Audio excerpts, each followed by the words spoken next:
Rabbi, I wanted to ask one thing. I'm on a more personal note that I want to work on this coming year. Is bitachon, is trusting in God, and viewers may find this strange, given that so many of the videos that I've done and what I talk about is about God, and that I find it perfectly compelling to that there's evidence for God and Judaism and all that. But I don't know why, but for my whole life, really, there is a very powerful voice, and perhaps it is just the Yetzer Hara, an evil inclination, that tells me that, maybe you're just not worthy of really having divine oversight, and you just need to basically take as much control as you can of things. Very, very scared to just let go and allow for God to take control and trust that he's guiding things. Even sometimes a voice that will say, well, you don't know 100% absolutely complete, and maybe you might not be right. And I know that it really is coming from a place of just doubt, and doubt is unhelpful. But sometimes they can be very strong voices. Even if it's irrational. I wondered what your advice is for developing a greater sense of confidence that God really is in all of our lives, that we are worthy, that we can trust him, that we don't have to feel we're controlling and taking hold of every single element of our lives.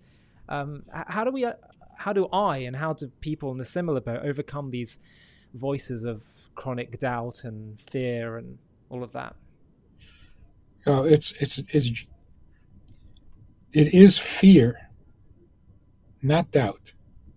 Hmm. But what's the alternative? You say, look, I can trust God, but does that guarantee for sure that I'll be successful? No. Well, then I should do what? Right. What's going to give you 100% guarantee? Your own efforts? That's a joke. If anything can be completely reliable, it's God. Certainly not your own schemes or the president of the university. Is our relationship with God always completely reliable? Of course, because he will never give up on you. He's not fickle. You can give up on him, but that's up to you. If you don't want it to ever end, then don't end it. Mm. You know that beautiful example? This old couple are sitting in their old car. Remember the bench in the front? The front seat was a bench, not two bucket seats. Anyway, the woman says, do you remember when we first got married? We would sit in the car close to each other, side by side. What happened? I'm sitting here by this door. You're sitting there by that door. Why did you move away? And the husband says, move away? I'm the driver. I can't move away. We'll crash. If anybody moved, it must have been you. It's a very good analogy because it's not just that God is side by side with you because he cares and he loves you, and he's side by side because he's creating you. If he moves away, you stop existing. Right, right. So how can he not be aware of what's happening when he's making it happen at this very moment? Right. He's driving the car. He can't move away.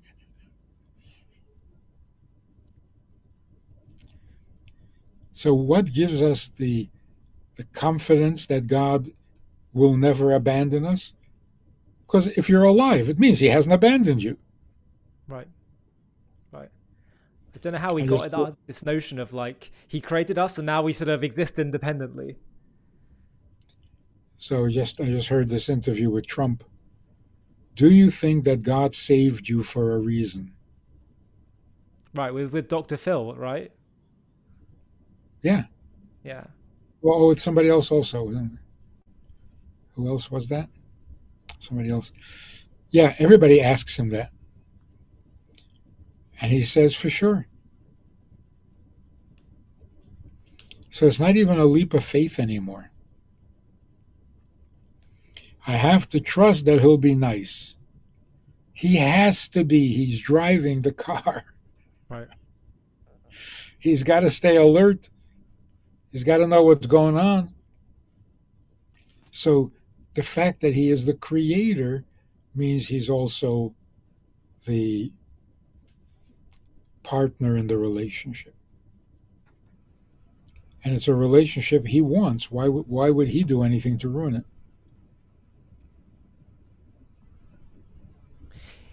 But is it only, in your view, intellectual deductions that help deal with strengthening bitachon, strengthening faith, or are there any other things that one can do aside from that to help build their confidence in the relationship?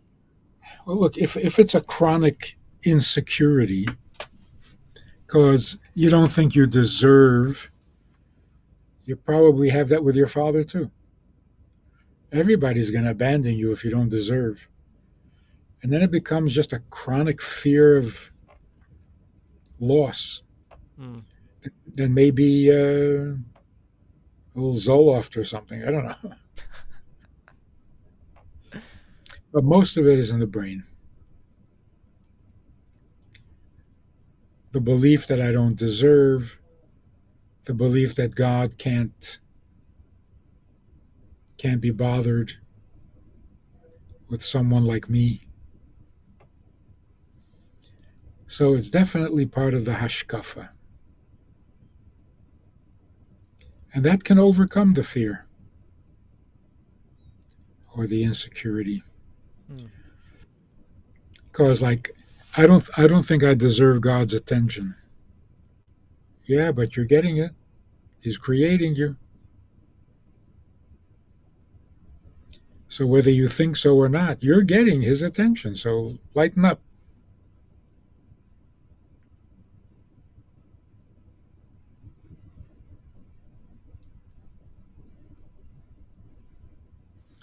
I think that gambling is a form of prayer.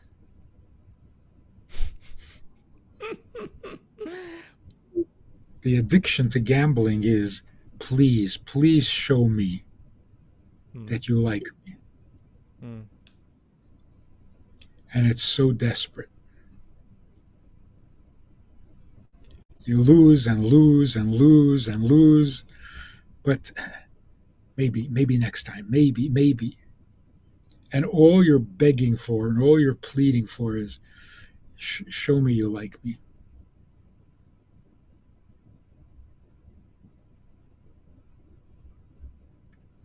Which is very sad because if you win the lottery, it doesn't mean he likes you.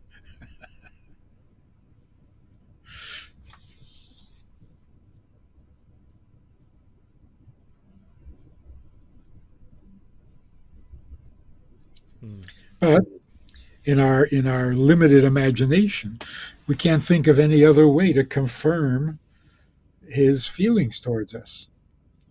So we pick on something and say, if you give me that, that'll mean you like me. Is it a very dangerous game generally to interpret things that happen to us or don't happen to us as a sign of God's favor? Yeah, because if it doesn't happen, you're depressed. And if it does happen, you become an egomaniac. So you can't. Right. But I'm saying it's a wrong way of looking at things by making interpretations. Yeah. So what do we need to know?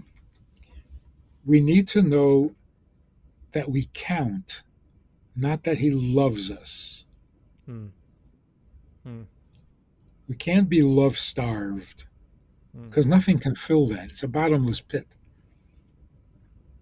But whether I'm useful, that's measurable. So we have to pray that we remain useful. Yes. Needed, not needy.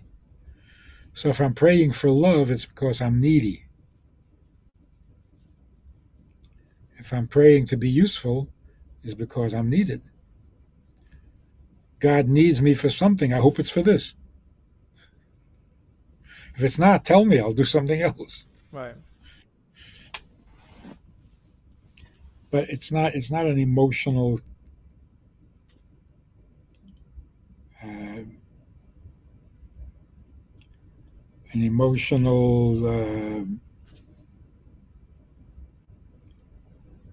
addiction. What isn't an emotional addiction? You're saying it shouldn't be. Being needed, being loved can be an emotional addiction. Right. Hi, thank you so much for watching. To watch another one, click here. To stay up to date with all our content, click here to subscribe. And if you're able to, you can help support JTV to grow and grow by clicking join below this video, where you can become a member and get perks including early access to videos and private live discussions with me. But most of all, you'll be partnering with us on our mission to change the world.